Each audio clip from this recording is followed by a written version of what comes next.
జరిగినటువంటి కేబినెట్ సమావేశంలో గతంలో ఈ వికారాబాద్ జిల్లా ప్రాంతంలో రంగారెడ్డి జిల్లా ప్రాంతంలో ఉన్న ప్రజలకు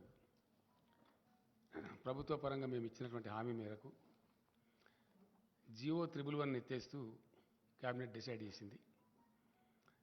అయితే దాని మీద చీఫ్ సెక్రటరీ గారి ఆధ్వర్యంలో కమిటీ చేసినాము. పొల్యూషన్ బోర్డు,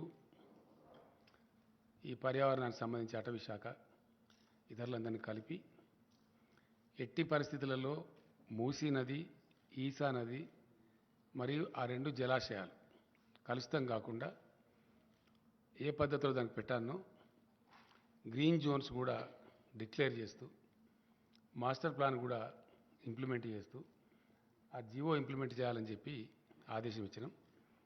బహుశా కొద్ది రోజులలో చీఫ్ సెక్రటరీ గారు వాళ్ళందరూ సమావేశమై దానికి సంబంధించినటువంటి ఉత్తర్వులు జారీ అవుతాయి. ఇది అక్కడ ప్రాంత ప్రజలకు ఒక మంచి శుభవార్త. తర్వాత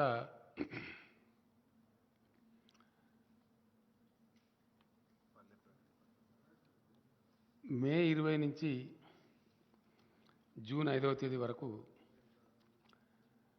పట్టణ ప్రగతి మరియు పల్లె ప్రగతి డ్రైవ్ మళ్ళా ఒకసారి చేపట్టి చాలా ఉధృతంగా వర్షాకాలానికి ముందు చేయాల్సిన అవసరం ఉంటుంది కాబట్టి పల్లె ప్రగతి పట్టణ ప్రగతి కూడా రెండు 20th May to June 5th అనేది అది కూడా ఈరోజు క్యాబినెట్ డిసైడ్ చేసింది. ఆ ప్రకారం దాన్ని ముందుకు పోవడం జరుగుతుంది. అట్లానే ఒక 6 ప్రైవేట్ యూనివర్సిటీలు హైదరాబాద్కు చాలా డిమాండ్ వస్తున్నది. దానికి సంబంధించి ఈరోజు ఇన్ ప్రిన్సిపల్ క్యాబినెట్ అప్రూవ్ చేసి వారికి అంటే ఒక అగ్రికల్చర్ యూనివర్సిటీ ఉంది, దాంట్లో పేర్లు ఐడియా ఉందా? నిక్మార్ ఉంది, ఇంకా చాలా ఉన్నాయి. అమిటీ ఉంది, CII confederation of Indian industry అని చెప్పి వాళ్ళు అది ఉంది, చాలా టాప్ ఇది ఉంది. గురునానక్ ఒకటి ఉంది, ఇంకోటి ఎంఎన్ఆర్ అని ఒకటి ఉంది. ఇవే కదా వచ్చినాయి కదా కరెక్ట్ పేర్లు? ఏమంటారు? కావేరి అగ్రికల్చర్ యూనివర్సిటీ, 5 ఇవి. సంబంధిత మంత్రులే ఉత్తర్వులు జారీ చేయాలని చెప్పి కూడా క్యాబినెట్ అంటే వాళ్ళకుండే గైడ్ లైన్స్, విధి విధానాలు, వాళ్ళ అప్లికేషన్ ఫార్మాట్స్ అని కరెక్ట్గా చూసి ఏ పద్ధతిలో ఇవ్వనో ఆ పద్ధతిలో వాళ్ళకి ఇవ్వమని చెప్పి కాన్ఫెడరేషన్ ఆఫ్ ఇండియన్ ఇండస్ట్రీ అట్లనే పెడతారు వాళ్ళు. దాని సార్ అట్లాంటి కోర్సెస్ అంటే వాళ్ళు జిఎంఆర్తో ఏదో టైప్లో ఉన్నారు, అక్కడ ఏరో సిటీలో అక్కడనే పెడతారు అన్నట్టు. కావేరి అంటే 2-3 సీడ్ కంపెనీలు అంటున్నాయి. అవి గంగా కావేరి అని ఒకటి ఉంది, కావేరి అని ఒకటి ఉంది, వాళ్ళందరూ కలిసి అది పెట్టుకుంటారు. తర్వాత ఫార్మా యూనివర్సిటీ ఇమీడియట్గా ఫోర్స్లోకి తీసుకొని రావాలని, అది ప్రపంచంలోనే మొట్టమొదటిది కాబట్టి దానికి మొన్న ఇటీవల ఇండస్ట్రీస్ మినిస్టర్ తిరిగినప్పుడు కూడా అమెరికన్ కంపెనీస్ చాలా కూడా ముందుకు వచ్చినాయి దానిలో పార్ట్నర్షిప్ చేయడానికి, ఆ టెక్నికల్ నోహా అదంతా కూడా తీసుకోవడానికి చెప్పినాం. దేశంలోనే మొదటిసారిగా సివిల్ అవియేషన్ ప్రపంచవ్యాప్తంగా బాగా పెరుగుతూ ఉంది. ఇప్పుడు మన దగ్గర కూడా చాలా పెద్ద ఎత్తున పెరుగుతూ ఉంది. Now Hyderabad airport is the 4th largest airport in India. కోల్కతాను, మద్రాసును రెండింటిని, చెన్నైని రెండింటిని పక్కకు జరిపేసి number 1 is Delhi, number 2 is Mumbai, number 3 Bengaluru, number 4 Hyderabad. We're the 4th largest. భూభాగం దృష్ట్యా చూస్తే మనకు largest airport in India, larger than Delhi airport. ఢిల్లీది 5,000 ఎకరాలు ఉంది, మనదేమో 5,200 ఎకరాలు ఉంది శంషాబాద్ ఎయిర్పోర్ట్. సో వాళ్ళకి చెప్పిన ప్రకారంగా సెకండ్ రన్వే గురించి కూడా ఇమీడియట్ స్టెప్స్ తీసుకోమని చెప్పి జిఎంఆర్కి చెప్పినాం. మనకి ఇప్పుడు ఎగ్జాక్ట్లీ టెర్మినల్ ఏదైతే ఉందో టెర్మినల్కి సదరన్ సైడ్లో ఒక రన్వే ఉంది, ఎగ్జాక్ట్లీ టెర్మినల్ మధ్యలోకి వచ్చి నార్త్ సైడ్ ఇంకో రన్వే వస్తుందన్నమాట. సో అది కూడా హైదరాబాద్ ఎయిర్పోర్ట్లో సెకండ్ రన్వే పనులు స్టార్ట్ అవుతాయి. ప్లస్ 4th లార్జెస్ట్ ఎయిర్పోర్ట్ కింద వచ్చినాం కాబట్టి సివిల్ అవియేషన్ కోర్సెస్లో సివిల్ ఏవియేషన్లో ప్రపంచవ్యాప్తంగా చాలా పెద్ద ఇండస్ట్రీ అవుతున్నది కాబట్టి దాన్ని బ్రహ్మాండంగా ముందుకు తీసుకుని పోమని చెప్పిన. ఇది పాతదే కదా శ్రీనివాస్ గౌడ్ గారు, ఓల్డ్ అది అయిపోయింది. తర్వాత ఇంకో మెయిన్ డిసిషన్ ఈ యూనివర్సిటీలలో నియామకాలు అన్నీ కలిపి దాదాపుగా ఒక 3,500 పైచీలకు ఉన్నట్టున్నాయి. ఇది ఎవరికి వాళ్ళే చేయడంలో అక్కడ కొన్ని రకాల ఇబ్బందులు, కొన్ని ఆరోపణలు అవన్నీ కూడా వస్తూ ఉన్నాయి. వేరే రాష్ట్రాలు పరిశీలించినప్పుడు ఒక కామన్ బోర్డు విద్యాశాఖ ఆధ్వర్యంలో పెట్టి రిక్రూట్మెంట్ చేసి ఏ యూనివర్సిటీలో టీచింగ్ నాన్ టీచింగ్ సిబ్బంది ఎంత అవసరమో తెప్పించుకొని ఆ ప్రకారం ఫుల్ఫిల్ చేస్తారు. పబ్లిక్ సర్వీస్ కమిషన్ ద్వారా కానీ ఇతర మెకానిజం కానీ ట్రాన్స్పరెంట్గా పారదర్శకంగా చేసి ఆ రిక్రూటెడ్ స్టాఫ్ను వాళ్ళకు అలాట్ చేసేస్తారు. ఆ రకంగా అది కూడా ఇబ్బంది లేకుండా జరిగిపోతుంది. దాని తదనంతరం సమైక్య రాష్ట్రంలో అత్యంత బాధాకరంగా నలిగిపోయి చితికిపోయినటువంటి రంగం మన వ్యవసాయ రంగం. పూర్తి స్థాయిలో మైనర్ ఇరిగేషన్ వ్యవస్థ అంతా ధ్వంసం చేయబడి ప్రాజెక్టులు దశాబ్దాల తరబడి పెండింగ్ పెట్టి తెలంగాణ కోసం చేపట్టబడిన అనేక ప్రాజెక్టులు అబాండన్ చేసి అనేక రకాలుగా విధ్వంసం చేయడం ద్వారా తెలంగాణ రైతాంగానికి అప్పుడు భూగర్భ జలాలే దిక్కైంది. కరువులు, కాటకాలు, అనేక ఇతరత్ర దీనివల్ల తెలంగాణ గ్రామీణ ముఖ చిత్రం మొత్తం చెల్లాచెదురైపోయి రైతుల ఆత్మహత్యలు కూడా చాలా భయంకరంగా జరిగినాయి. ఆకలి చావులు కూడా చాలా జరిగినాయి. సరే, అనేక దశాబ్దాల పోరాటం తర్వాత సాధించుకోబడ్డ తెలంగాణ రాష్ట్రంలో తెలంగాణ గ్రామీణ ఆర్థిక పరిపుష్టి కోసం చాలా పకడ్బందీ ప్రణాళికతోని టీఆర్ఎస్ ప్రభుత్వం అనేక కార్యక్రమాలు తీసుకున్నది. అందులో భాగంగా వ్యవసాయంలో అద్భుతమైన ఫలితాలు సాధించే దిశగా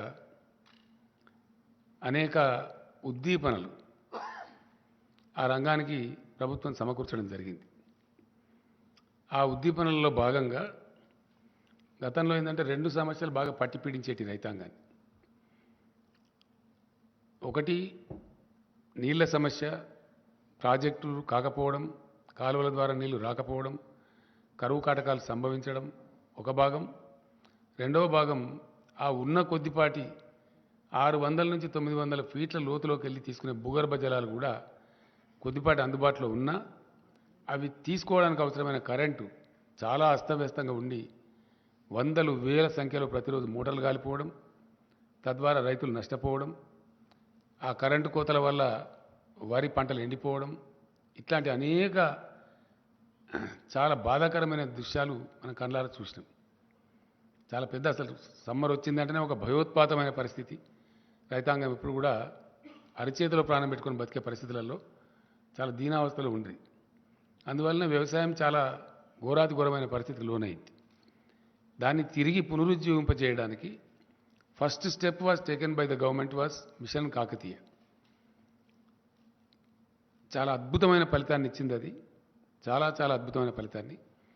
అది సాంకేతికంగా భూగర్భ జలశాఖ, కేంద్ర జలవనరుల శాఖ వాళ్ళ నివేదికల్లో వెల్లడించారు. ఇండియాలో అత్యధికంగా భూగర్భ జలాలు పెంచిన రాష్ట్రం ఏది అంటే తెలంగాణ అని చెప్పడం జరిగింది.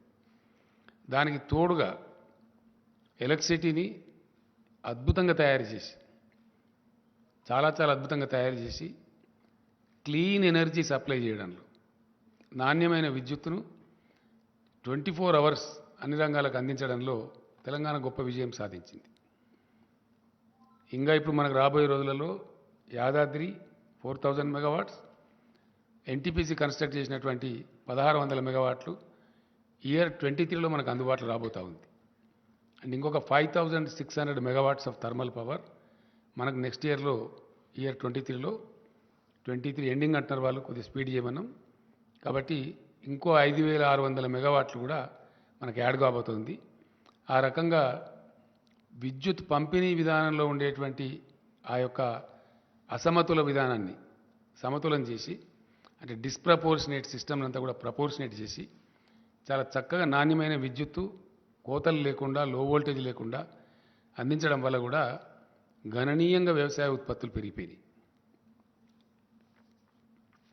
చాలా పెద్ద ఎత్తున రైతు ఆ షీట్ ఏది అది విలేకరులకు ఏంది కదా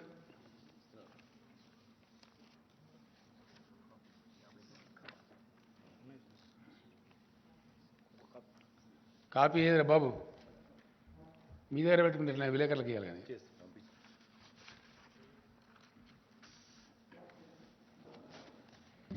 మన కోసం కాదు కదా వాళ్ళ కన్సంప్షన్ కోసం ప్రింట్ చేసి మీరు సో అట్లా జరిగింది. జరగడం ద్వారా ఏమైంది చాలా అద్భుతమైనటువంటి వ్యవసాయ విస్తరణ జరిగింది. అద్భుతంగా రైతులు పంటలు పండిస్తున్నారు. గొప్ప పంటలకు ఆలవాలంగా తెలంగాణ తయారైంది. దానిలో ఉన్న పథకాలు నేను చరిత్ర చరవడం చేయను కానీ పాసింగ్ రిమార్క్ చెప్పాలా. ఒకటి ఆన్ గోయింగ్ పెండింగ్ ప్రాజెక్టులను సత్వరం పూర్తి చేయటం. 2 మిషన్ కాకతీయ వార్పుడ్ బేసిస్లో ప్రపంచమే అబ్బురపడే విధంగా ఈవెన్ యుఎన్ఓ కూడా ప్రశంసలు వచ్చినాయి. ఆ రకంగా మిషన్ కాకతీయ కంప్లీట్ కావటం.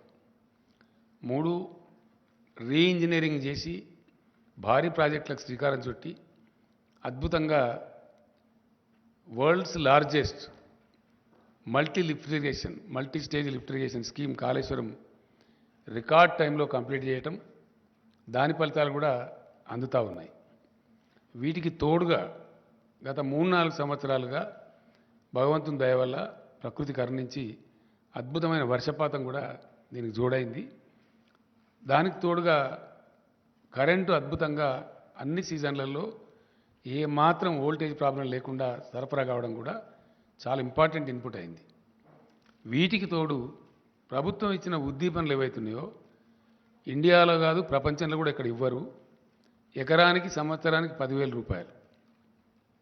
No government gives in India and nowhere in the world 10,000 rupees per acre per annum రైతులకు ఇచ్చే ఒకే ఒక్క ప్లేస్ ఎంటైర్ భూగోళం మీద తెలంగాణ రాష్ట్రం. ఇండియాలో కాదు భూగోళం మీద డైరెక్ట్ బెనిఫిట్. ఏ మాత్రం దానిలో మధ్యలో దళారు లేకుండా పైరవీలు లేకుండా ఇవ్వటం. రైతులకు 24 గంటలు ఉచిత విద్యుత్ ఇవ్వడం.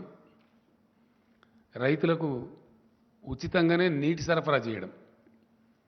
గతంలో ఉన్న నీటి తీరువా బకాయిలు సుమారు 500 కోట్లు రద్దు చేయడం కాకుండా కొత్తగా ₹1 కూడా తీసుకోకుండా ప్రాజెక్టుల ద్వారా ఇది కూడా ఎక్కడ ఇయ్యరండి ఇండియాలో నోవేర్.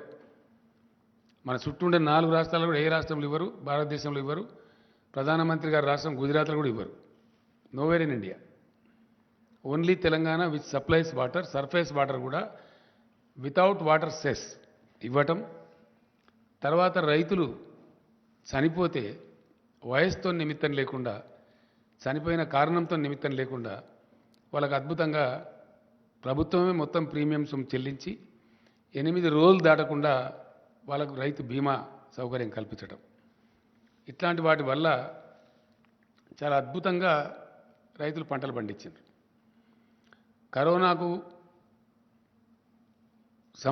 సందర్భంలో చెలరేగినటువంటి ఆ మరణాలు, భయోత్పాతం ఒకటే చోటకు రైతులంతా వచ్చి మార్కెట్లలో రోజుల తరబడి గంటల తరబడి ఉంటే వ్యాధి ప్రబలుతున్న ఉద్దేశంతో never before in the Indian history, ఇప్పుడు కూడా లేదు, ఎప్పుడూ లేదు, నెవర్ అండ్ ఎవర్ 7,000 పైచిలకు కొనుగోలు కేంద్రాలు ఏ గ్రామానికి ఆ గ్రామంలో పెట్టి nowhere in India this is Telangana సైజుతో కంపేర్ చేస్తే చాలా ఎక్కువ.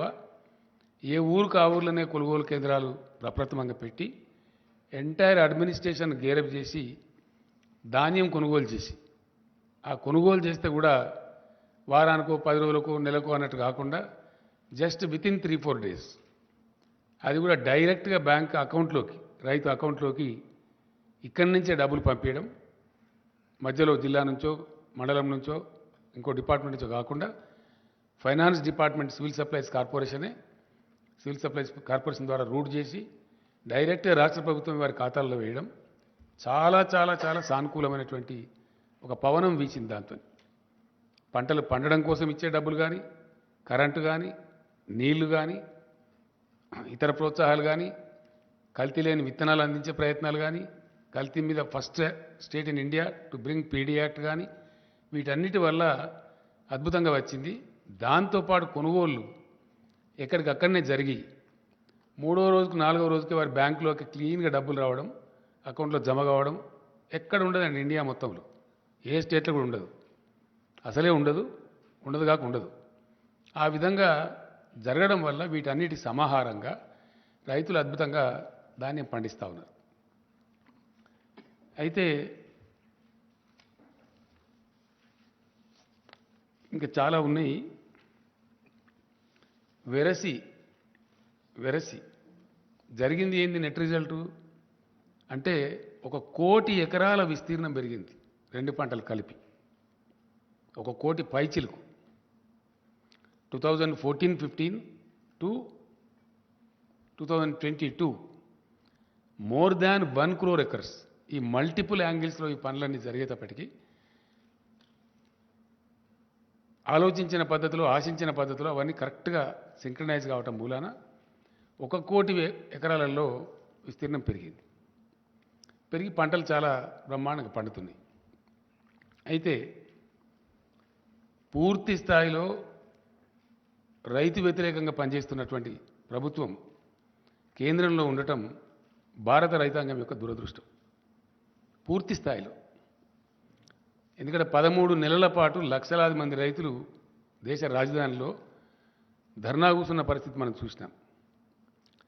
చివరికి ఆ చట్టాలు రద్దు చేసుకొని భారత ప్రధానమంత్రే క్షమాపణ వేడుకున్నటువంటి పరిస్థితి కూడా మనం చూసినాం. అంటే ఎంత దిక్కుమాలిన, ఎంత దరిద్రం కొట్టు ప్రభుత్వం కేంద్రంలో ఉన్నదనే దానికి ఇది ఒక సంకేతం. అది యథాతథంగా మీ అందరూ ప్రత్యక్ష సాక్షులు.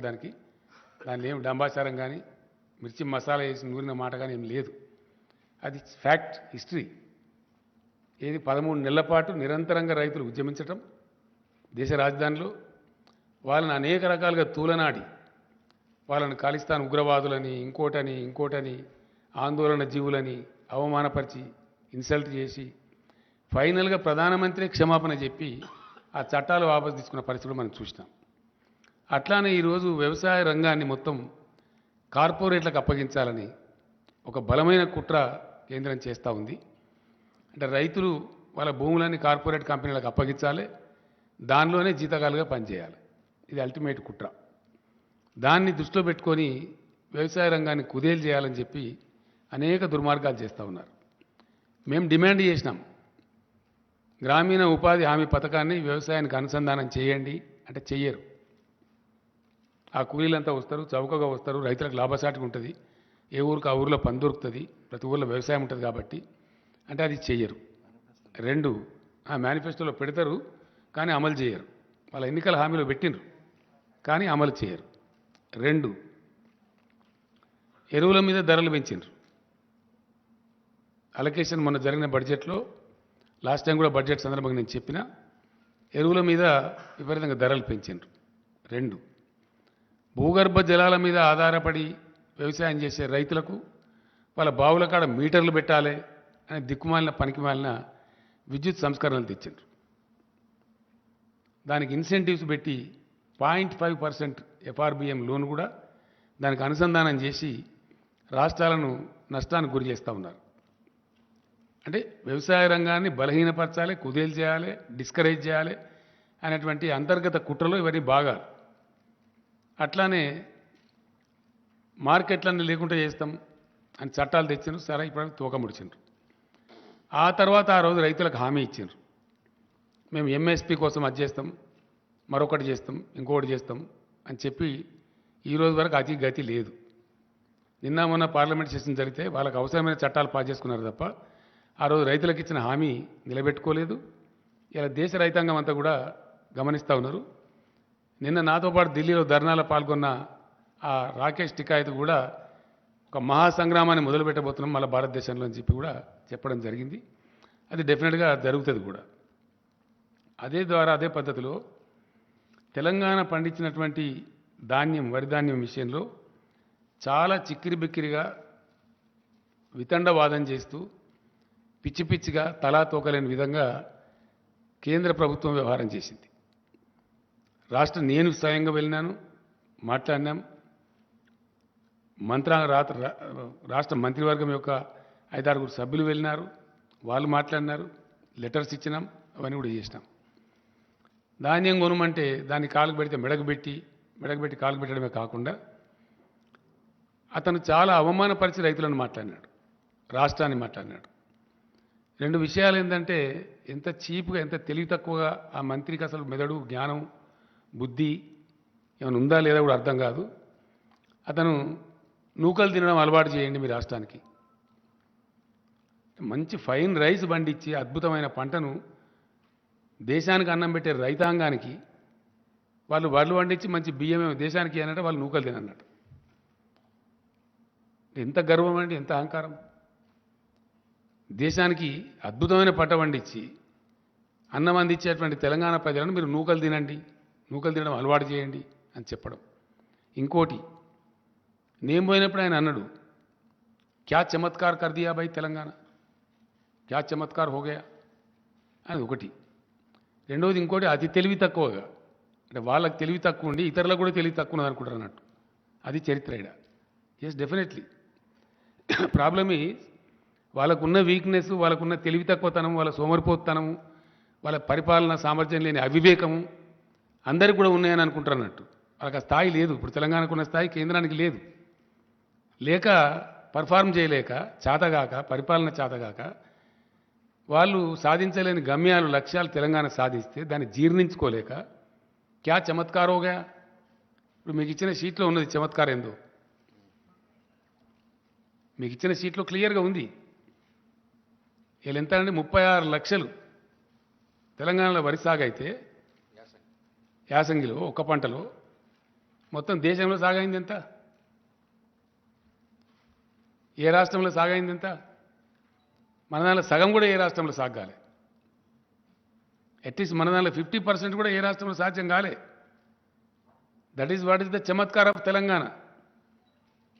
ఇది అర్థం కాక, తెలివి లేక చెప్పచ్చు కదా, మాకు శాత కాదు, మేము దద్దమ్మలము, ఏదో గెలిచిన మతం పేరు మీద, మన పేరు మీద గెలిచే అధికారం చేస్తున్నాం, కానీ మాకు శాత కాదని చెప్పచ్చు కదా. అది చెప్పకుండా వాళ్ళ యొక్క అసమర్థతను ఇతరుల మీద నెట్టివేసే విధంగా క్యా చమత్కార్ హోగయా అని ఒకటి మాట్లాడతారు. ఏ రాష్ట్రానికి లేని ప్రశ్న తెలంగాణకు ఎందుకు వస్తున్న సమస్య? ఎందుకు రాదు? ఎందుకే వస్తుంది. ఏ రాష్ట్రం అయినంత పంట మేము వేసినాం, తీసుకోమంటే నీకు శాతగాక ప్రతిసారి మెలికబెట్టి, తెలివి తక్కువ మెలికలు పెట్టి, ఫుడ్ సెక్యూరిటీ యాక్ట్ కింద ఉన్న బాధ్యతను విస్మరించి, yes, government of Telangana is avoiding. మేము ఎగుమతి చేయలేమని గత 3-4 సంవత్సరాలు అనేక వేల టన్నుల బాయిల్ రైస్ ఎగుమతి చేసి, ఎగుమతి చేయలేదని అబద్ధాలు చెప్పి అనేక రకాలుగా చేసిండ్రు. ఇలా ఏంది తేడా? దాని ఉన్నది ఏంది? బ్రహ్మ పదార్థం. దాని పేద బ్రహ్మ పదార్థం ఏమనుందా? ఏమున్నది అందులో? నూకల శాతం ఎక్కువ అవుతుంది. యాసంగి వడ్లల్లో నూకల శాతం ఎక్కువ అవుతుంది. టెంపరేచర్స్ పెరుగుతాయి కాబట్టి, టెంపరేచర్ టైంలో పంట వస్తుంది కాబట్టి పెరుగుతుంది. పంటలు వచ్చేది మనకి ఏప్రిల్, మేలో. సాధారణంగా 35 degrees దాటిపోతుంది. 35 టచ్ అయినప్పుడు ఏంటంటే బ్రోకెన్ రైస్ ఎక్కువ వస్తుంది. ఆ పర్సెంటేజ్ తేడా ఇప్పుడు ఇదంతా కథ. ఏమైనా బ్రహ్మ పదార్థం ఏమి లేదు. అదేందో కథ అని అనుకొని తెలివి తక్కువతనంతో ఏందది కథ అంటే ఏంటంటే 67 కిలోల బియ్యం వస్తుందండి మామూలు టైంలో పడితే. దానిలో సగం ఇప్పుడు వస్తుంది. 100 కిలోల వడ్లు పట్టినట్టయితే అదే వర్షాకాలంలో వడ్లకేమో 67 కిలోల బియ్యం వస్తుంది. యాసంగి ధాన్యానికి ఏమొస్తుంది? 35, 34, 35 కిలోలు వస్తుంది. ఆ రాణి శాతం ఏదైతే ఉందో అది తేడా వస్తుంది. ఆ డబ్బు కేంద్రం భరించాలా? వాస్తవానికి ఎందుకు భరించాలా? దేనికోసం భరించాలా అంటే భారతదేశం యొక్క ఆహార భద్రత రాజ్యాంగ విహితంగా, రాజ్యాంగబద్ధంగా కేంద్ర ప్రభుత్వానికి అప్పచెప్పబడ్డది. కాబట్టి ఆ ఆహార భద్రత కాపాడేటప్పుడు ఆహార నిల్వలు పెట్టాలి దేశంలో. చాలా సింపుల్ విషయం ఇది. దీనిలో ఏదో పెద్ద బ్రహ్మ పదార్థం లేదు. ఆ బాధ్యత ఉంది కాబట్టే దానిలో నుంచి ఉద్భవించిందే ఫుడ్ కార్పొరేషన్ ఆఫ్ ఇండియా. ఆ ఫుడ్ కార్పొరేషన్ ఆఫ్ ఇండియా దగ్గర లక్షల కోట్ల టన్నులు స్టోర్ చేసి ఉంచేటువంటి సామర్థ్యం ఉంటుంది, శక్తి ఉంటుంది. ఇతర ఏ రాష్ట్రానికి కూడా ఆ స్టోర్ చేసే శక్తి సామర్థ్యాలు ఉండవు. టెంపరీ ట్రాన్సిట్ స్టోరేజ్ సామర్థ్యం ఉంటుంది తప్ప శాశ్వతంగా ఉండదు. కాబట్టి ఫుడ్ కార్పొరేషన్ ఆఫ్ ఇండియా ఈ పంటలు తీసుకొని దాన్ని మళ్ళీ వితరణ చేసే సందర్భంలో కొద్దిపాటి లాస్ వస్తే వస్తుంది, ఒక 5,000 కోట్లు 10,000 కోట్లు వస్తుంది, దాన్ని భరించాలి. కొన్ని సందర్భాల్లో ప్రపంచంలో కరువు వచ్చినప్పుడు ఎక్స్పోర్ట్ చేస్తే లాభం కూడా వస్తుంది. కొన్నిసార్లు లాభం వస్తుంది, కొన్నిసార్లు నష్టం వస్తుంది. అది మేము భరించలేము అని చెప్పలేక భరించరు. ఎందుకంటే దానిలో సీక్రెట్ ఉంది. సీక్రెట్ ఏంది? తెలివి తక్కువ ప్రభుత్వం కేంద్రంలో ఇప్పుడు. ఏం ఎంత తెలివి తక్కువ, ఎంత దుర్మార్గమైన, ఎంత హీనమైన నీచమైన ప్రచారాలు చేస్తారండి. ట్యాక్సేషన్లో 2 భాగాలు ఉంటాయి, కేంద్ర పన్నులు, రాష్ట్ర పన్నులు. డెఫినెట్గా కేంద్రం ఈ పన్నులు వసూలు చేయాలా, రాష్ట్రాలకు ఈ పన్నులు వసూలు చేసుకోవాలని ఉంటుంది. దానిలో ఇప్పుడు పెట్రోల్ డీజిల్ మీద రాష్ట్రానికి కూడా కొంత ఉంటుంది, వ్యాట్ వేసుకునే అవకాశం ఉంటుంది. మేము వచ్చిన కాడ నుంచి గవర్నమెంట్ మేము పెంచలేదు, నా దించలేదు. ఆ వ్యాట్ ఉన్నంతనే ఉన్నది. 2015లో ఒకసారి అది జీరోలలో ఏదో ఉంటే దాన్ని రౌండ్ ఫిగర్ చేసినాం. జస్ట్ జీరోలలో ఉండేది, అంటే 60 పైసలు 30 పైసలు ఉంటే దాన్ని ₹1 చేసినాం. రౌండ్ ఫిగర్ చేస్తే కలెక్షన్ ఈజీ ఉంటుంది, ఇచ్చే వాళ్ళకైనా తీసుకునే వాళ్ళకైనా. అంతకుమించి తెలంగాణ వచ్చిన కానీ తెలంగాణ చరిత్రలో పెట్రోల్ మీద డీజిల్ మీద మేము పైసా పెంచలే. యాజ్ ఇట్ ఈజ్ ఉన్నాయి రేట్లు, స్టేట్ ట్యాక్స్. కానీ సెంటరు రోజుకు ₹1, రోజుకు బారాన, రోజుకు ₹1 పెంచి దానికి ఏం ప్రచారం చేస్తారండి? స్టేట్ ట్యాక్స్ తగ్గించానట. మరి నువ్వెందుకు పెంచాలా? నువ్వు దేనికోసం పెంచుతున్నావు నాకు అర్థం కాదు. స్టేట్ ట్యాక్స్ తగ్గించాలని నువ్వు చెప్తున్నావు, నువ్వు పెంచాలా మేము తగ్గించానా? అంటే నీ జేబు నిండాలి, మా జేబు ఖాళీ కావాలి. దీని ఎన్నుకున్న ఫిలాసఫీ ఏంటండి? భారతీయ జనతా పార్టీ ఆర్ఎస్ఎస్ వాళ్ళ యొక్క ఫిలాసఫీ ఏంటంటే బలమైన కేంద్రం, బలహీనమైన రాష్ట్రాలు. వీళ్ళు ఆర్థికంగా దివాలా తీయాలి. రాష్ట్రాలు చిప్పబట్టుకొని నిలబడాలి లైన్లా, వాళ్ళ చెప్పు చేతలలో ఉండాలి. అంటే ఇది ఫెడరల్ సమాఖ్యకు పూర్తి విరుద్ధమైనటువంటి, టోటల్ అగెనిస్ట్ ఉండేటువంటి ఒక దిక్కుమాలిన సిద్ధాంతం. ప్రజాస్వామ్యం యొక్క పరిణతి, మెచ్యూరిటీ ఆఫ్ డెమోక్రసీ, ప్రజాస్వామ్య పరిణతి పెరిగిన దేశాలలో సెంటర్ నుంచి పవర్స్ డెవల్యూట్ అవుతాయి రాష్ట్రాలకు, రాష్ట్రాల నుంచి లోకల్ బాడీస్కు ట్రాన్స్ఫర్ అవుతాయి. అది టైర్ విధానం. అధికారాలను రాష్ట్రాలకు ఇవ్వాల్సింది పోయి కాంకరెంట్ లిస్టు పేరు మీద మొత్తం రాష్ట్రాల అధికారాలు కబలిస్తూ బలమైన కేంద్రం, బలహీనమైన రాష్ట్రాలు అనే ఒక సిగ్గుమాలిన సిద్ధాంతం పట్టుకొని పనికిమాలిన యాంటీ ఫెడరల్ సిద్ధాంతం చుట్టూ వేలాడుతూ కొనసాగించే దుష్ప్రచారం ఏంది? స్టేట్ ట్యాక్స్ తగ్గించమనండి, పెట్రోల్ రేట్లు తగ్గుతాయి. మరి నువ్వెందుకు వేస్తున్నావు? ఒకవేళ భారత ప్రభుత్వం యొక్క నీతి సామాన్య ప్రజలకు తక్కువ ధరలకే పెట్రోల్ డీజిల్ అందించాలని అయితే పెంచద్దు కదా. నువ్వు పెంచి రాష్ట్రాన్ని తగ్గించమని ఎట్లా అంటావు? నీకు ఏ నోరుతోనంటావు? నీ నోరా మోరా? What it is? నువ్వు పెంచకుండా ఉండి నువ్వు తగ్గించమంటే నువ్వు గొప్ప నువ్వు అవుతావు. నేను పెంచుతా, నువ్వు తగ్గియాల. ఇది నీతా?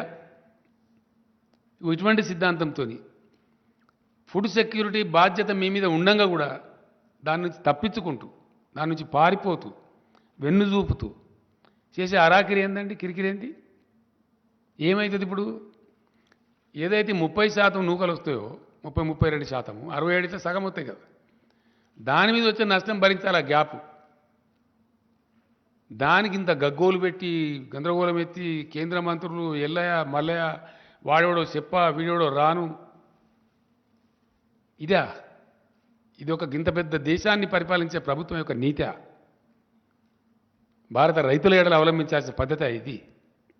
దీనికోసం మోరిల్లాగా నోర్లు పెట్టుకొని పచ్చి అబద్ధాలు మాట్లాడుతున్నామని తెలిసి ఆత్మవంచన చేసుకొని ఇన్ని అరుపులు, పెడబొబ్బలు, ఇన్ని కథల? ఎస్, యాజ్ ఎ స్టేట్ నీ బాధ్యతను గుర్తు చేయడం మా కర్తవ్యం. It is the duty of the government of India to maintain the buffer stocks in the interest of the food security of the country, which you are forgetting, which you are escaping, which you are running away. అది గుర్తు చేయడానికి as a స్టేట్గా మేము గడబడి చేస్తాం కదా, demand చేస్తాం కదా, అడిగినాం. Final నిన్న ఢిల్లీలో పోయి కూడా ఎక్స్పోజ్ చేసినాం. భారత ప్రజల ముందు ఈ ప్రస్తుత భారత ప్రభుత్వాన్ని దోషిగా నిలబెట్టాలి. ఎస్, కాబట్టి ఆ ప్రయత్నం కోసం ఢిల్లీ పోయి కూడా నిన్న సఫిషియెంట్గా ఎక్స్పోజ్ చేసినాం 100%. అక్కడనే నేను నా ఉపన్యాసంలో కూడా చెప్పిన, నేను అడిగిన అక్కడ స్ట్రేట్గా सीरियस क्वेश्चन अड़िना నేను एक राज्य का छोटा सा डिफरेंस में दान खरीदने के लिए, तेलंगाना दान खरीदने के लिए क्या इतना बड़ा केंद्र सरकार के पास धन नहीं है या प्रधानमंत्री जी का मन नहीं है? ఏం లేదు, मन नहीं है. పెద్ద పెద్ద బడా బడా ఘరానా డకెయిట్ గాళ్ళు వేల కోట్లు ముంచుతారు ఒక్కొక్క బ్యాంకును. వాళ్ళని కాపాడుతుంది ప్రభుత్వం. నరేంద్ర మోడీ గారి ఘనత వహించిన ప్రభుత్వంలో అత్యధికంగా సాధించిన ప్రగతి ఏంటంటే బ్యాంకు దివాలాలు తీయించడం, వాళ్ళు సేఫ్గా పోయి లండన్లో ఉండడం. వాళ్ళని అరెస్ట్ చేయడానికి పోతే ఇదే కేంద్ర ప్రభుత్వ పెద్దలు ఫోన్లు చేసి వాళ్ళని వాపసు పిలిపియడం. అవన్నీ ఉన్నాయి, డాక్యుమెంట్స్ వచ్చినాయి, ప్రూఫ్స్ ఉన్నాయి. త్వరలోనే వీళ్ళ మొత్తం పాపాల పుట్ట బయట పెట్టబోతాం. ఎస్, ఏవైతే లండన్లో మంచిగా పిక్నిక్లు ఉన్నారో వీళ్ళ మిత్రులు, ఈ కార్పొరేట్ గద్దలు, వాళ్ళని అరెస్ట్ చేయడానికి సిబిఐ అధికారులు పోతే వాళ్ళని వాపసు పిలిపించారు. పిలిపించిన పేర్లు అవన్నీ ఉన్నాయి, త్వరలోనే బయట పెడతాం డాక్యుమెంట్స్, ఢిల్లీ రాజధానిలో పెడతాం. సో ఇవన్నీ చేసుకుంటూ వేల లక్షల కోట్ల రూపాయలు, ఎంతనండి ఇప్పటి వరకు 10.5 లక్షల కోట్ల రూపాయలు మాఫీలు చేశారు సావుకారులకు, సేట్లకు, బడా బడా కంపెనీలకు, ఈ బ్యాంకుల మోసాలు చేసేటోళ్లకు. ఇప్పుడు తెలంగాణలో వచ్చే డిఫరెన్స్ ఏంది? ఒక 3,000 3,500 కోట్లు వస్తుంది యాసంగి ధాన్యం మొత్తం కొంటే, అంతేనా కమలాకర్? 3 నుంచి 3,500 కోట్లు వస్తుంది. ఒక 3,500 కోట్లు 60 లక్షల మంది రైతులకు సంబంధించి, ఒక రాష్ట్రానికి సంబంధించి భరించలేని కేంద్రం ఒకడే దొంగ 21,000 కోట్లు మోసం చేస్తాడు, ఒకడు 18,000 కోట్లు చేస్తాడు. వాళ్ళని మాత్రం ఏమన్నది నిక్షేపంగా ఉంటుంది. ఒక అదానీ గ్రూప్కి ఈ మధ్య 12,000 కోట్లు మాఫీ చేశారు. ఈ మధ్యన పేపర్లోనే వచ్చింది, మీరే రాసిన వార్తలు. అది శాతనవుతుంది కానీ ఈ రైతుల కోసం ఒక 1,500 2,000 కోట్లు 3,000 కోట్లు పెట్టుమంటే అది శాత కాదు. దానికి వీరంగాలెత్తుడు, అరుపులు, పెడబొబ్బలు, కుట్రలు, అరాకిరి మాటలు, పనికి మాలిన దిక్కుమాలిన ఆరోపణలు, క్యా చమత్కారోగా అనుడు, రీసైక్లింగ్ చేస్తున్నారు అనుడు. రీసైక్లింగ్ చేస్తుందా గవర్నమెంట్? ఎక్కడ చేస్తారా? సాధ్యమే పనేనా? మాకేం పని లేదా? ఓ కేంద్ర మంత్రి మాట్లాడతాడు ఈ మాట, ఇంత పెద్ద భారతదేశం యొక్క మంత్రి. అంటే ఎంత నీచంగా, నికృష్టంగా రైతాంగం పట్ల, దేశ ప్రజల పట్ల ఎంత బాధ్యతారహితంగా కేంద్రం ఉన్నదనే దానికి ఇది ఒక సంకేతం. సో ఏ విధంగా ఉన్నది, ఎన్ని రకాలుగా ఉన్నది, ఎంత బహుముఖీనంగా ఉన్నది, వీళ్ళ యొక్క దుర్మార్గమైనటువంటి రైతు వ్యతిరేక విధానం అనేది ఎక్స్పోజ్ చేయాలని చెప్పి మేము సఫిషియెంట్గా చేసినాం. డెఫినెట్గా నేను ఢిల్లీలో నా స్పీచ్లో నేను చెప్పిన, మీరు ఇయ్యనంత మాత్రాన హమారే కిసానంకు హమ్ గంగామే నై డూబ్ దేంగే, మేము ఎట్లా కాపాడుకుంటాం, మీకు ఎట్లా తెలివిలేదు, మేము కాపాడుకుంటాం, మాకు ఆ ధైర్యం ఉంది, అవసరం వస్తే ఒక పూట ఉపాసం ఇంకొక ఖర్చు తక్కువ చేసుకుంటాం అని కూడా చెప్పిన నేను. దాని ప్రకారంగానే ఈరోజు క్యాబినెట్లో సాకల్యంగా విషయాన్ని చర్చించినాం. రైతాంగానికి మేము చెప్పినాం ఏమని, వెయ్యకండి, దుర్మార్గమైన కేంద్రం ఉంది, చక్కదనం లేదు వీళ్ళది, వీళ్ళ వ్యవహారం సరిగా లేదు, కేంద్రంలో ఒక విధవ పనికిమాలిన గవర్నమెంట్ ఉంది, కాబట్టి మీరు ఇతర పంటలు వేసుకోండి అని చెప్పినాం. చెప్తే పాపం చాలా వరకు 20 లక్షల వ్యవసాయం తగ్గిపోయిందండి. ఆల్మోస్ట్ 55 lakhs to 30 lakhsకి వచ్చింది. అంటే 36 ఉంది, దానిలో ఒక 3 లక్షలు సీడ్కి పోతుంది, ఒక దాదాపు 2-2.5 లక్షలు రైతులు తినడానికి ఉంచుకుంటారు సాధారణంగా. అంటే సరాసరి ఒక 20 లక్షల ఎకరాలలో వరి పంట తగ్గేయగలిగినాం మేము ఎఫర్ట్ చేసి. ఆ టైంలో ఇక్కడ ఉండబడే బీజేపీ మేము కొంటాము, మీరు ఎంత నెయ్యండి, కేంద్రమే ఉంటుంది అని వీరంగాలు ఎత్తి ఓ దుర్మార్గమైన దుష్ప్రచారం చేశారు. కొంతమంది పాపం ప్రత్యామ్నాయం లేక 100 రూపాయల నుండి వాళ్ళు వేసుకున్నారు, వెరసి మొత్తం మీద పంట వేసుకున్నారు. వేసినారు కాబట్టి ఇప్పుడు ఈ కేంద్రము ఈ చిన్నపాటి డిఫరెన్స్ మేము భరించము, మా వల్ల కాదని చేతులు ఎత్తేసారు. మేము చివరి దాకా ప్రయత్నం చేసినాం. ఇప్పుడు పంటలు వచ్చేస్తున్నాయి, ఆల్మోస్ట్ ఫుల్ స్పీడ్లో కోతలు స్టార్ట్ అయిపోయినాయి ముమ్మరంగా. కాబట్టి తెలంగాణ రైతాంగాన్ని ఫ్రీ సబ్సిడీ కోసం మేము ఇచ్చే ఖర్చు 12,000 కోట్లండి ఎలక్ట్రిసిటీ బోర్డుకు. రైతు బంధు కోసం రాష్ట్ర ప్రభుత్వం చేసే ఖర్చు 15,000 కోట్లు. రైతు బీమా కోసం మేము పెట్టే ఖర్చు 1,600 కోట్లు. నీటి తీర్వాలు గిటి తీర్వాలు తీసుకోకుండా ఫ్రీ వాటర్ సప్లై చేస్తాం, తద్వారా కొంత నష్టం వస్తుంది. ఇన్ని రకాలుగా రైతాంగాని కోసం ఖర్చు చేసి తెలంగాణ గ్రామసీమలలో ఆనందం రావాలి, రైతు బాగుంటే ఆయన చుట్టూండే పనిముట్లు చేతి వృత్తుల వాళ్ళు కూడా బాగుంటారు, కుల వృత్తుల వాళ్ళు బాగుంటారు, గ్రామంలో ఒక సంతోషకరమైన వాతావరణం వస్తుంది చేసిన ప్రయత్నాన్ని ఈ శిలరమల్లర కేంద్ర ప్రభుత్వం తినాకరిస్తే మేము మా రైతాంగాన్ని చెడగొట్టుకోదలుచుకోలేదు. డెఫినెట్గా ఈ యాసంగి వడ్లను ఒక గింజ కూడా లేకుండా రాష్ట్ర ప్రభుత్వమే కొనుగోలు చేయాలని చెప్పి cabinet has taken a decision. దానికి ఆ వచ్చే వ్యత్యాసం ఎంత, ఆ వ్యత్యాసానికి మేము భరించాల్సింది ఎంత అనే దానికి ఒక 4 ఎక్స్పర్ట్స్ దాంతో చీఫ్ సెక్రటరీ ఆధ్వర్యంలో ఒక కమిటీ వేసినాం. ఆ కమిటీలో చీఫ్ సెక్రటరీ గారు, ఫైనాన్స్ సెక్రటరీ గారు, అగ్రికల్చర్ సెక్రటరీ గారు, ఇరిగేషన్ సెక్రటరీ గారు. ఇరిగేషన్ సెక్రటరీ గారు గతంలో సివిల్ సప్లైస్ కమిషనర్ కూడా పనిచేసిండు, ఆయనకు అనుభవం ఉంది. ఈ నలుగురిని కలిపి మేము కమిటీ వేసినాం. తక్కువ నష్టంతో ఈ ధాన్యం కొనాలి, డిస్పోజ్ కావాలి. ధాన్యం కొనుగోళ్లకు బ్రహ్మాండంగా రేపటి నుంచే యుద్ధ ప్రాతిపదికన కలెక్టర్లతో వీడియో కాన్ఫరెన్స్ పెట్టమన్నాం, ఆదేశాలు ఇచ్చినాం. గౌరవ మంత్రులందరినీ కూడా రిక్వెస్ట్ చేసినాం. రేపు ఇమీడియట్ జిల్లా కేంద్రాలకు పోయి టోటల్ అడ్మినిస్ట్రేషన్ గేరప్ చేసి ప్రతి ఊరిలో in each and every village కొనుగోలు కేంద్రాలు స్టార్ట్ చేయమని చెప్పినాం. రాబోయే 2-3 రోజుల్లో మొత్తం ఎస్టాబ్లిష్ చేసి సివిల్ సప్లైస్ మినిస్టర్ గారు దానికి అవసరమైన గోనె సంచులు, మన్ను, మశానం ఏమేమి ఉంటుందో ఆ తతంగం అంతా ఆ డిపార్ట్మెంట్ చూసుకుంటుంది. దానికి ఏవేవైతే అవసరాలు ఉంటాయో సివిల్ సప్లైస్ డిపార్ట్మెంట్ వాళ్ళు కోఆర్డినేట్ చేస్తారు. ఇక్కడ సమర్థవంతమైన ప్రభుత్వం ఉంది కాబట్టి, డెలివరీ చేయగలిగిన ప్రభుత్వం ఉంది కాబట్టి, నిర్ణయం తీసుకుంటే చాలా కఠినంగా పడుతరంగా డెలివరీ చేసేటువంటి ఒక పటిష్టమైన ప్రభుత్వం ఉంది కాబట్టి వితిన్ 3-4 డేస్ మొత్తం కొనుగోలు చేస్తాం. నేను రైతాంగానికి విజ్ఞప్తి చేస్తా ఉన్నా, ఒక్క గింజ కూడా తక్కువ ధరకు అమ్మకండి. 1960 రూపాయల ఎంత ఉంది అది, 1960 అయితే ఎంఎస్పి ఉందో టంచన్గా 1960 రూపాయలు మీకు చెల్లిస్తాము. గతంలో ఎట్లయితే మీ బ్యాంకులకు వచ్చినాయో అదే పద్ధతిలో మీ బ్యాంకులకు వస్తాయి. ఈ దిక్కుమాలిన కేంద్రం మనకు మొండి చేసి చూపించినంత మాత్రం మనకు చిన్నబుచ్చుకునేది ఏం లేదు. ఎందుకంటే ఎప్పుడు చూడని నీళ్లు చూస్తున్నారు, ఎప్పుడు చూడని కరెంటు చూస్తున్నారు. మంత్రివర్గంలో మాకు అదే చర్చ జరిగింది. ఎందుకంటే ఎప్పుడు ఇదివరకు లేనటువంటి ఒక ఫీల్ గుడ్, ఒక అద్భుతమైనటువంటి ఉల్లాసభరితమైన వాతావరణం గ్రామసీమలలో ఉంది. పొలాలు పచ్చగా కనబడుతున్నాయి. పల్లె పల్లెలో పల్లేరులు మొలిసే పాలమూరులో అనే కాడ పల్లె పల్లెలో పంటలు పండే పాలమూరు కాడ అని చెప్పి ఇప్పుడు ప్రజలు పాడుకుంటున్నారు. ఎస్, అదే కవి చెప్పిండు నాకు. పీరీల పండుగ అప్పుడు గోరేటెంకన్న గారు వాళ్ళ ఊరిలో ఉండే, నేను తెల్లారి రమ్మని చెప్తే వచ్చిండు ఆయన. ఎక్కడికి పోయిందంటే అక్కడ పోయినా, మా ఊరికే పోయినా. ఇంతకుముందు ఎడారిలాగా ఉండేసారి ఇప్పుడు కోనసీమలాగా ఉందని చెప్పిండు ఆయన. అంత అద్భుతంగా పంటలు పండుతున్నాయి కాబట్టి ఆ వాతావరణం డిస్టర్బ్ చేయొద్దు, మళ్ళీ మన గ్రామసీమలలో వెల్తి తేవద్దు. సరే, మనకు 2,000-3,000 కోట్లు 4,000 కోట్ల ఖర్చు అయినా మంచిదే, రైతాంగాన్ని చిన్నబుచ్చొద్దని చెప్పి ప్యూర్లీ రైతుల యొక్క ఇంట్రెస్ట్లో ఈ కొనుగోలు చేయాలని నిర్ణయించినాం. కాబట్టి రైతులు ఎవ్వరు కూడా ధాన్యం తక్కువ ధరకు అమ్మకండి, నో డిస్ట్రెస్ సేల్. ప్రతి గింజ ప్రభుత్వం కొంటుంది, ఒకరోజు వెనకనో ముందో. కాబట్టి దాన్ని చేయాలని చెప్పి కోరుతున్నాను నేను. మీరు తక్కువ ధరకు అమ్ముకోవద్దు. దాని తర్వాత రెండవ విషయం ఏంటంటే, తెలంగాణ రాష్ట్రం తరఫున నేను మొన్ననే చెప్పిన, తప్పకుండా నిన్న మొన్న నాకుండే చిన్న ఆరోగ్య సమస్య వల్ల ఢిల్లీలో దాదాపు 8 రోజులు గడిపిన నేను.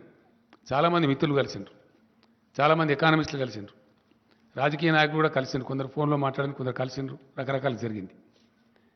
భారత మేధోవర్గం మొత్తం ఆలోచిస్తూ ఉంది. అలా భారతదేశాన్ని ఇప్పుడున్న ప్రభుత్వం, అధికార పార్టీ బీజేపీ ఒక దుర్మార్గమైనటువంటి, అనారోగ్యకరమైనటువంటి, అనాలోచితమైన విధానంలో వాళ్ళ సంకుచిత రాజకీయాల కోసం మతోన్మాదాన్ని పెట్టిరేగేటువంటి ప్రయత్నం చేస్తూ ఉన్నారు.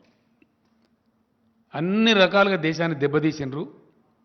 జీడిపి మొత్తం నాశనం అయిపోయింది, ఎకానమీ చెల్లాచెదురైంది, నిరుద్యోగ సమస్య పెరిగింది, ఆరోగ్య సమస్యలు పెరిగినాయి, పరిశ్రమలు మూతబడుతున్నాయి, అన్ఎంప్లాయ్మెంట్ పెరిగిపోయింది, హంగర్ ఇండెక్స్లో కూడా క్షీణించిపోయింది, ఇబ్బడి ముబ్బడిగా విపరీతమైన సెస్సుల రూపంలో ప్రభుత్వం ట్యాక్సులు పన్నులు విధిస్తూ ఉంది, నిత్యావసరాల ధరలు పెంచుతూ ఉంది, సామాన్య ప్రజలు నడ్డి విరుస్తూ ఉంది.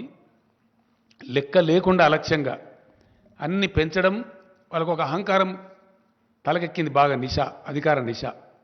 ఏంది మేమన్నీ చేస్తాం, ఏదైనా రాగానే ఒకటి లో కాశ్మీరీ ఫైల్స్, లో పుల్వామా, లో తోక, లో తొండెం అని ఆ మత గజ్జికి సంబంధించినటువంటి ఒక చిల్లర షార్ట్కట్ మెథడ్లో ప్రజలను అప్పటికప్పుడు ఉద్వేగపరచడం, 10 ఓట్లు సంపాదించుకోవడం జరుగుతూ ఉంది. నిన్నకు నిన్న శ్రీరామనవమి పండుగ జరిగింది. శ్రీరామనవమి పండుగ భారతదేశం అంతా జరుపుతారు, ప్రతి గ్రామంలో జరుపుతారు, ప్రతి ఇంట్లో జరుపుతారు, అందరు పూజ చేసుకుంటారు. శ్రీరామనవమి నాడు ఇప్పుడు ఎన్నికలు రాబోయే రాష్ట్రాలలో ఏం జరుగుతూ ఉంది, ఎన్నికలు లేని రాష్ట్రాలలో ఏం జరుగుతూ ఉంది. గుజరాత్లో రాళ్ళెత్తారు, కర్ణాటకలో రాళ్ళెత్తారు, వేరేకాడ ఎందుకో వేయరు. ఎక్కడ ఎన్నికలుంటే అక్కడ డ్రామా స్టార్ట్, రాళ్ళేసుడు, ఉద్రిక్తతలు సృష్టించుడు, ఆ ఉద్వేగంలో నుంచి వచ్చేదాన్ని పొలిటికల్ క్యాపిటలైజ్ చేసుడు అనేటువంటి ఒక చిన్న ట్రిక్ పెట్టుకొని దీని ముందర ఏదున్నా సరే సమయానికి అన్ని చెల్లాచెదురైతే అనేటువంటి ఒక దిక్కుమాలిన ఆలోచనతో మొత్తం దేశాన్ని సర్వభ్రష్టం చేసే పరిస్థితి పోతూ ఉన్నారు. చాలా బాధాకరం అండి, చాలా అంటే చాలా. అద్భుతమైనటువంటి నగరం మన బెంగళూరు నగరం. అనేక ప్రభుత్వాల యొక్క కృషి ఫలితంగా అది సిలికాన్ వ్యాలీ ఆఫ్ ఇండియా అయింది. 30 లక్షల మందికి డైరెక్ట్గా ప్రత్యక్షంగా ఐటీ ఉద్యోగాలు దొరుకుతాయి. మరో 30 లక్షల మందికి ఆల్మోస్ట్ ఇండైరెక్ట్ ఉద్యోగాలు దొరుకుతాయి.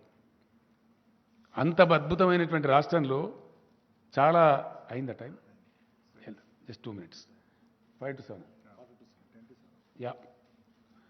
ఆ రకంగా ఉన్నటువంటి రాష్ట్రంలో 6 రకాల నిషేధాలు ప్రభుత్వం ఉత్తర్వులు ఇస్తాయండి. హిజాబు నిషేధము, హలాల్ మాంసం నిషేధము, ముస్లింలు నడిపే వాహనాలు ఎక్కద్దు, ముస్లింల షాపులలో ఖరీదు చేయొద్దు, ఇంకేదో దిక్కుమాలి అని పనికిమాలి. దీని బ్యాక్లాష్ ఏముంటుందండి? మొన్న కువైట్ దేశంలో 11 మంది పార్లమెంట్ సభ్యులు ఆ ప్రభుత్వానికి రాసిండ్రు, కిక్అవుట్. అక్కడ ఆ దేశంలో వ్యవహారం బాగాలేదు, వాళ్ళు మన దగ్గర ఉంటే కూడా దుర్మార్గంగా ఉంటుంది, వీళ్ళని ఎలగొట్టండి అని చెప్పి మాట్లాడుతున్నారు. అట్లా దాదాపు దేశం నుంచి 13 కోట్ల మంది ప్రజలు వివిధ దేశాలలో బ్రతుకుతున్నారు. అనేక ఉద్యోగాలు, చిన్న చిన్న వ్యాపారాలు ఏదో చేసుకొని బ్రతుకుతున్నారు. ఒకవేళ ప్రపంచం వాళ్ళందరినీ తరిమేస్తే ఈ భారతీయ జనతా పార్టీ వాళ్ళని పోషిస్తుందా? వాళ్ళకి ఇండియాలో ఉద్యోగాలు ఇస్తారా? ఏం జరగబోతుంది? ఉన్న పరిశ్రమలు మూతపడితే ఇలా పరిశ్రమలో పనిచేసే కార్మికుల గతేం కావాలా? ఉన్న ఐటీ పరిశ్రమ బిస్తర్ కడితే ఐటీ ఉద్యోగుల గతేం కావాలా? పెట్టుబడిదారులు విముఖత చూపితే, పెట్టుబడుల వెలువ రాకపోతే, కొత్త ఉద్యోగాల కల్పన జరగకపోతే ఈ నిరుద్యోగ యువత యొక్క ఆశలను నెట్టిపోవాలా? దేశం చిన్నాభిన్నమైతే మళ్ళీ సంభాళించుకోవడానికి కనీసం 100 సంవత్సరాలు పడుతుందండి. ఈ చిన్న మతపిచ్చితోని, చిన్న ఉద్వేగాలతోని, అప్పటికప్పుడు కలిగే తాత్కాలిక రాక్షస ఆనందంతో దేశం కోల్పోయేది చాలా ఎక్కువ. దేశం అతి భారీ మూల్యం చెల్లించక తప్పదు. ఎస్, ఇది చరిత్ర చెప్పిన సాక్ష్యం. ఎన్నో ఘటనలు ఉన్నాయి. కాబట్టి ఈ ఉన్మాదుల చేతిలో పడి దేశ యువత, దేశ మేధావులు కొట్టుకొని పోతే 100 సంవత్సరాలు భారతదేశం వెనుకపోతుంది. 100 సంవత్సరాలు, ఒక century. Country is going to lose a century which is disastrous, which is unwanted, undesirable. కాబట్టి దేశ ప్రజలు, ఈ ఉన్మాదులు, ఈ దుర్మార్గులు చేసేటువంటి ఈ కుటిలమైనటువంటి, కుచితమైనటువంటి విషయాలు వాళ్ళు గ్రహించి తప్పకుండా తమను తాము రక్షించుకునే దిశగా భారతదేశం కదలాలి. ఇది బుద్ధిజీవుల దేశం. డెఫినెట్లీ నేను బలంగా నమ్ముతాను, ఇండియా రియాక్ట్స్. ఇండియా బుద్ధు దేశం కాదు, బుద్ధిజీవుల దేశం.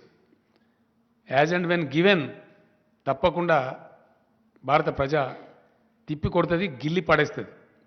మేమేదో ఇవాళ ఉన్నామని అహంకారపూరిత మాటలు మాట్లాడి రాష్ట్రాల నుంచి వచ్చే మంత్రులను, రాష్ట్ర ప్రభుత్వాలను అరాకిరిగా మాట్లాడి, ఇష్టం వచ్చిన కథలు మాట్లాడి మేము నడిపించగలుగుతాం అనుకుంటే హిట్లర్లు, ముస్సోలినీలు, నెపోలియన్లే పోయిన చరిత్రలో. అంతకన్నా గొప్పలు కాదు వీళ్ళు. అందుకు సంబంధించి తప్పకుండా తెలంగాణ రాష్ట్రం నుంచి భారతదేశాన్ని చైతన్యపరచడంలో, దక్షిణ భారతదేశాన్ని చైతన్యపరచడంలో ఏదైతే నేను ప్రముఖ పాత్ర వహిస్తాను చెప్పినో తప్పకుండా ఆ పోరాటాన్ని బాగా ఇంటెన్సిఫై చేస్తాం. ఎస్, నేను నాకు రైతు నాయకులు కూడా ఇక్కడ కలిసినరు, మాట్లాడినరు. భారతదేశానికి ఇవాళ భారతదేశ రైతులు ఇప్పటికే సతమతమవుతా ఉన్నారు ఒక పర్ఫెక్ట్ పాలసీ లేక. ఆ రైతాంగానికి దిక్కు దివాణం లేకుండా అయిపోయింది. వాళ్ళని బికారులుగా చూస్తూ ఉంది ఈ ప్రభుత్వం, గతి లేని వాళ్ళుగా చూస్తూ ఉంది. ఏం చేస్తారు మమ్మల్ని అని అనుకుంటా ఉంది. ఏం చేసినారు? మీ మెడలే వంచి ప్రధానమంత్రితోనే క్షమాపణ చెప్పించారు. అది మర్చిపోవద్దు, జాగ్రత్త. ఇండియా రాజ్యాంగపరమైన రక్షణలు ఇస్తూ, మినిమం సపోర్ట్ ప్రైజ్కు రాజ్యాంగ రక్షణ ఇస్తూ, రైతుకు ఇంటిగ్రేటెడ్ న్యూ అగ్రికల్చర్ పాలసీ రావాలి ఈ భారతదేశంలో. ఒక integrated new agriculture policy of India రావాల్సిన అవసరం ఉంది. డెఫినెట్గా దాన్ని నేను పిలుస్తున్న ఎకానమిస్టులను కూడా చాలామందిని, అశోక్ గులాటి గారు కూడా వస్తామన్నారు, దాన్ని మొత్తం ఆ రైతు నాయకులు కూడా వస్తామన్నారు. త్వరలోనే హైదరాబాదులో మొత్తం భారత రైతాంగానికి సంబంధించిన అన్ని రాష్ట్రాల రైతు ప్రతినిధులను, ఢిల్లీలో ఉద్యమం నిర్వహించిన రైతు సంఘాలను హైదరాబాద్కే పిలిపించి ఇక్కడ వర్క్షాప్ పెట్టి ఆ పాలసీ ఇక్కడ డిక్లేర్ చేస్తాం. గవర్నమెంట్ ఆఫ్ ఇండియా దానికి కర్మ బాగుంటే అడాప్ట్ చేస్తారు, అడాప్ట్ చేయకపోతే వీళ్ళని పక్కకు జరిపి భారత రైతాంగమే గిల్లి పారేసి ప్రత్యామ్నాయ ప్రభుత్వం తెచ్చుకుంటారు. మంచి ఆనందపూర్వకమైనటువంటి న్యూ అగ్రికల్చర్ పాలసీ ఆఫ్ ఇండియాను ఇంప్లిమెంట్ చేసుకుంటారు. అప్పుడు కలకలలాడే భారతదేశం ఉంటుంది, ఇక వెలవెలవే భారతదేశం ఉండదు. రైతులు బికారులు ఉండే భారతదేశం ఉండదు, రైతులు ఇంత హీనంగా చూడబడే భారతదేశం ఉండదు. దానికోసం కూడా భగవంతుడు నాకు ఇచ్చిన సర్వశక్తులు ధారబోసి ప్రయత్నం చేస్తాం, ఆ విధంగా ముందుకు పోతాం. Thank you. No more questions today because నాకు సీజే గారితో అపాయింట్మెంట్ ఉంది. Will meet tomorrow or day after. Thank you.